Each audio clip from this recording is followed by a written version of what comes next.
So before we begin, I want to remind you to like, subscribe, and hit the bell notification so you can be made aware every time we put out a new video.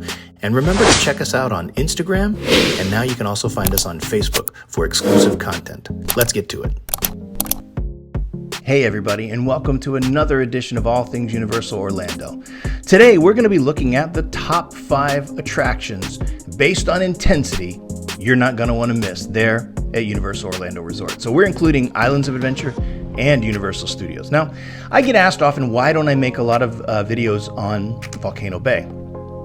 Well, there's a few reasons. First of all, I enjoy Volcano Bay. I've been there many times. And as far as water parks go, I think it's second to none.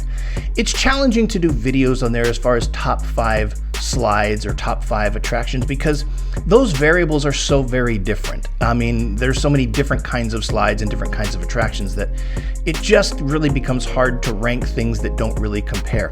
Listen, Volcano Bay is a tremendous theme park, and you're going to want to be a part of it.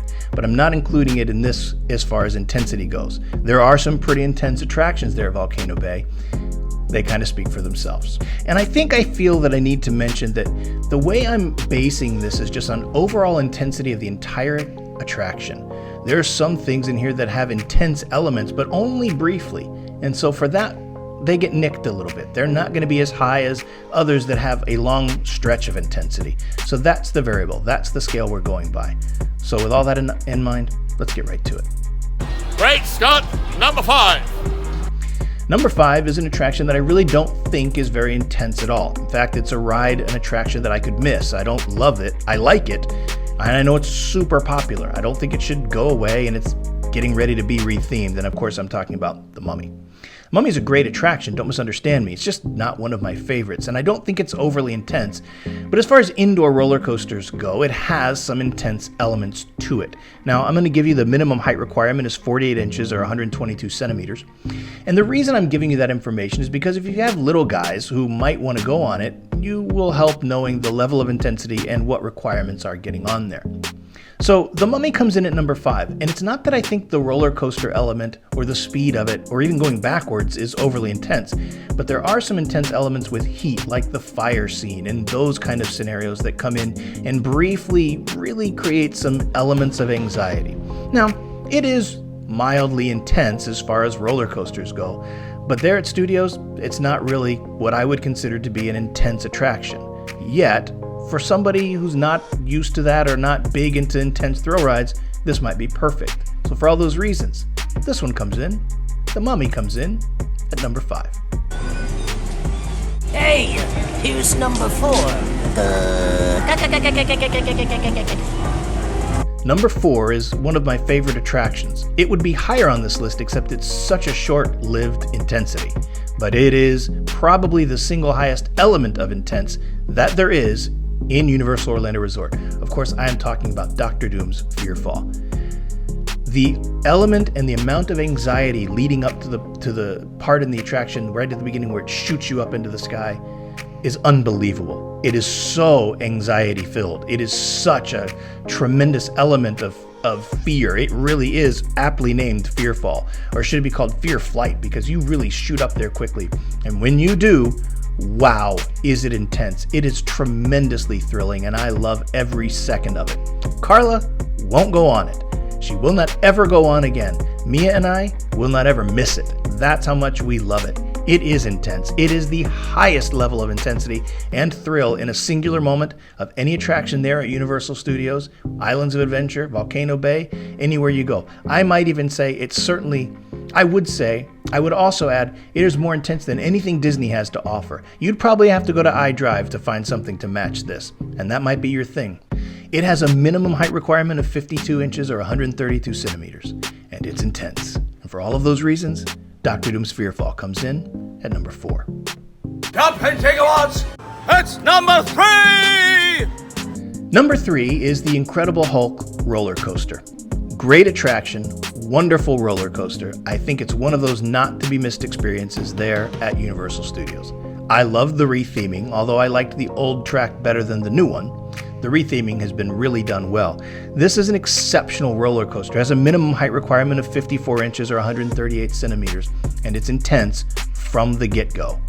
The moment, and man, I tell you, when you're just at the launch, right at the beginning, when you're anticipating going through the tunnel and coming out into the roller coaster, into the open, that's intense. Right up there with Dr. Doom's Fearfall. I mean, it's about as intense a moment as you're going to find there at the theme park. And it's truly tremendously thrilling. You're not going to want to miss that. And it never lets up. It just continues to go with all of it. I believe it has 7 inversions. It's just tremendously fast, tremendously exciting, tremendously thrilling, tremendously intense. And you're not going to want to miss this. A great roller coaster. Generally speaking, a pretty good wait. Worth the wait. Go do it. Be on this. Don't miss this. For all of those reasons, the Incredible Hulk roller coaster comes in as the number 3 highest intensity right there at the theme parks. Number 2. Number 2, and it was close between 3 and 2, is Hollywood Rip Ride Rockit on the studio side of things. The only reason I think that Rip Ride Rockit edged out Hulk for intensity is that 30 seconds or however long it is, you are going straight up in the intro, in the beginning of that. Oh, the build-up, the anxiety, boy, that's impressive too. I mean, it really is an intense moment. It's right up there with the launch of Hulk and the launch of Dr. Doom's Fearfall. But this one's just scary. It's not just an intensity level that is, because it's not fast. You're going up very slowly, but it's terrifying. It really is, but it's also thrilling and exciting. Once you go through that, the roller coaster is a pretty fast, pretty good roller coaster, but it's extraordinarily jerky and not my favorite. In fact, I generally don't go on it unless somebody really, really wants to, and I'll go on it with them. It's not my favorite thing. It's one of those rides that gives me a headache just because it's so jerky. But it is absolutely intense, and it's not to be missed if you've never been on it. Go on it at least once so you can say you've been on it. Then after that, make up your mind as to whether or not it's too intense for you or not intense enough. For all of those reasons, Rip Ride Rockit comes in at number 2. I have 2 honorable mentions on this list, and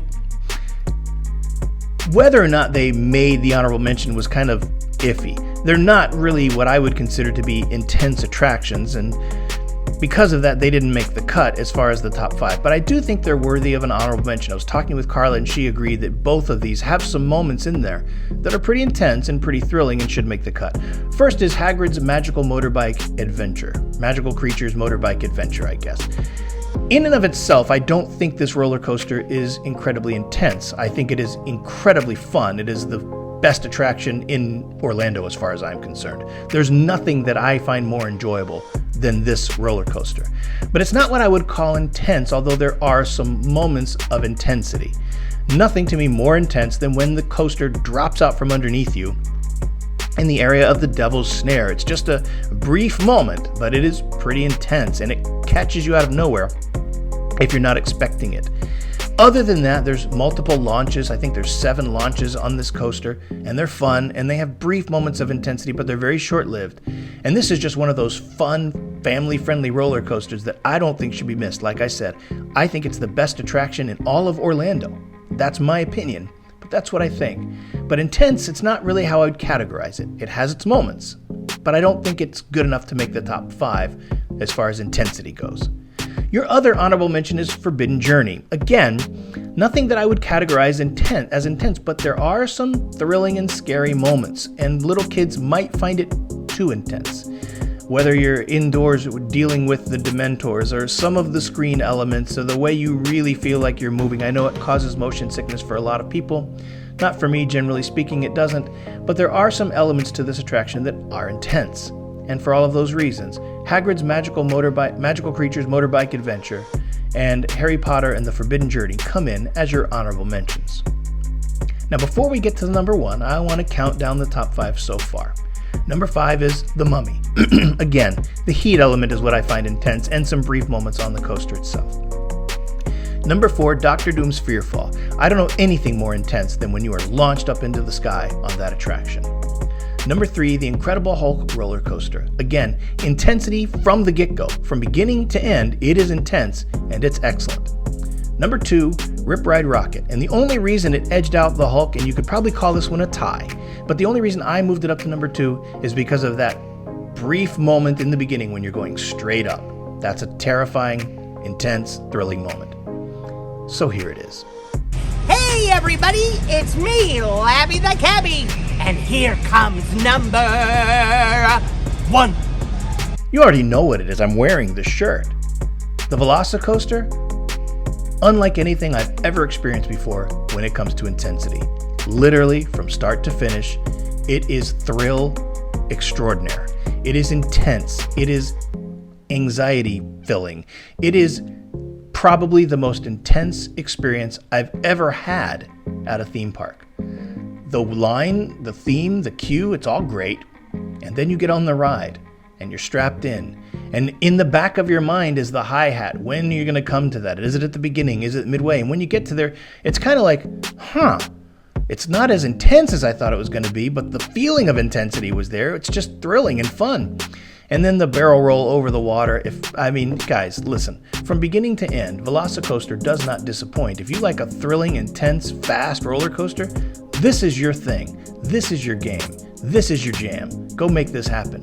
And for all of those reasons, Velocicoaster comes in as the most intense attraction there in Universal that you're not going to want to miss. Don't miss it. Been on it a few times. I will tell you. Pro tip, actually sit in the back. You will get whipped around like you can't believe. But it still has that element of smooth. Very fun. Very, very intense. You catch air. You do everything you would want to do on a thrilling, intense roller coaster on Velocicoaster. Universal Creative has not disappointed with this. It was worth the wait, and I can't wait to see what they do next.